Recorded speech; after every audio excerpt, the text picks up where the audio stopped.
కామారెడ్డి జిల్లా బాన్స్వాడ పట్టణంలోని రాజీవ్ గాంధీ చౌరస్తాలో ఆర్టీసీ బస్సు ద్విచక్ర వాహనాలపైకి దూసుకెళ్లిన సంఘటన చోటు చేసుకుంది. వివరాల్లోకి వెళితే సంగారెడ్డి నుండి బోధన్ వెళ్తున్న ఆర్టీసీ బస్సు అదుపు తప్పి బాన్స్వాడ పట్టణంలో గల పూల దుకాణంలోనికి దూసుకెళ్లింది. డ్రైవర్ కు ఫిట్స్ రావడంతో కండక్టర్ డ్రైవర్ వద్దకు చేరుకుని సమయస్ఫూర్తితో బస్సును నిలిపివేశాడు.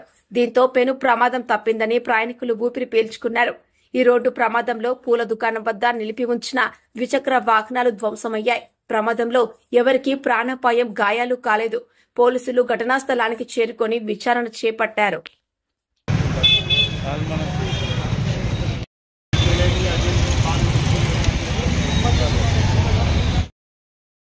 మన ఛానల్ ని వెంటనే సబ్స్క్రైబ్ చేసుకుని పక్కనే ఉన్న బెల్ ఐకాన్ కొట్టేసి నోటిఫికేషన్ ఆన్ లో పెట్టుకోండి.